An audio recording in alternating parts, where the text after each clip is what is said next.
You may notice that we make a lot of top 5 or top 10 lists on this channel, but the last time we made one for snipers was 5 months ago. A lot of things have changed since then, so let's talk about it today. Little disclaimer before we start, all the stats we're gonna mention will be from the gunsmith we're talking about, and we're gonna compare all these snipers with a similar gunsmith so the comparison will be easy to follow. At the number 5 spot, we have the SPR. This marksman is the best to be used as a sniper. It has a really fast ADS speed, really close to Outlaw with 315 milliseconds, a good fire rate with only 1.14 seconds of interval, and it has 3.48 of flinch coefficient, which is good compared to a DLQ or a Locus. It also has a one-shot hitbox just like the DLQ, which is everywhere except the legs. But compared to more classic snipers, it only has 5 bullets in a mag, and if you want to use FMJ, you'll have to sacrifice one of the attachments, that being Light Bolt, which increases the fire rate. Without FMJ, you can't one-shot through walls except in the head. So SPR is a good sniper, yes, but it's pretty much unusable in comp or in S&D since you can't wallbang with it unless you sacrifice the fire rate, and here's the gunsmith for it. You can also switch the light barrel to an integral suppressor barrel if you want sound suppression, and as I said, if you need FMJ, you'll have to take off the light bolt attachments. At the number 4 spot, we have the Locus. It might be at the bottom of this list, but it's not a bad sniper at all. It has 345 milliseconds of ADS time and only 1 second of fire interval, which is really quick compared to the other snipers in this list. But the biggest downside is that the Locus has a worse one-shot hitbox, which consists of the head, the arms, and the chest. Plus, it has one of the worst flinches among all snipers in this list, making it more inconsistent than the SPR, the Koshka, or the DLQ. You might say, worse hitbox, we just have to aim higher. Well, you're right, but just looking at competitive sniping, you'll almost never see Locus just because of that potential inconsistency. For example, in EU Stage 4, pros use DLQ, and in Garena Masters 3, pros use DLQ and Koshka. So if you prefer using a sniper to get quick multi-kills with style, then Locus might be the better choice. But this is not the best to use in competition or in S&D. For the 3rd spot, we have Koshka. This is one of the more interesting snipers to talk about since it is the closest to the DLQ with a few differences. The Koshka has 366 milliseconds of ADS time and a flinch of 3.3, but it has the fastest slang scope of all the snipers in this list, which is accurate as long as you ADS'd for 200 milliseconds. Now that may not look fast, but the accurate blank scope for the DLQ appears after 267 milliseconds of ADS. Compared to the DLQ, it has the exact same ADS speed, a slightly slower fire interval, better flinch, and the overall mobility is close and they have the exact same hitbox. Then why isn't it ranked higher? Well, unless you have the legendary Koshka skin, you can't see outside of the scope, which makes your field of view very limited. That's bad for S&D. And if you do have the legendary skin, you'll have an issue if you want to equip a suppressor, since you'll have to unequip the laser that makes the blank scope so quick.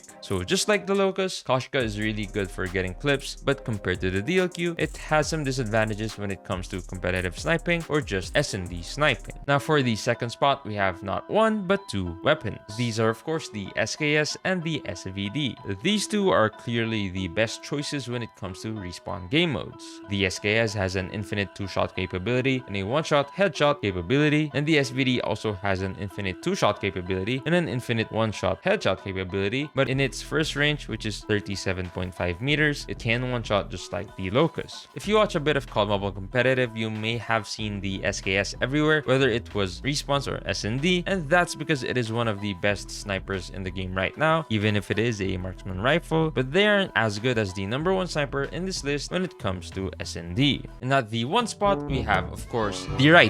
Thanks for watching. Nah, I'm just kidding. Of course you know what it is. It's the DLQ. It is the best sniper since the OG days. It has 366 milliseconds of ADS time, 4.2 of flinch, 1200 milliseconds of fire interval. In my opinion, the best aiming animation, which makes it easy to use when it comes to quickscopes. It is also the most used in competition, and it is also the only one that can combine max ADS speed build, suppressed build, and FMJ build. It is overall the most consistent sniper and clearly the most satisfying to use. So if you had to pick a sniper for S&D, that would be surely the DLQ. For respawn, the SKS or the SVD. And if you want to use a bolt sniper for respawn game modes, the best one will be the Koshka and the Locus, the SPR being slightly harder to use with a worse ADS animation and less bullets. What's your top 3 sniper rifles, marksman included? Let me know down in the comments below. After you've got the gunsmith builds for the snipers in this list, it's time to train your sniping. Thanks for watching, and I'll see you in the next one.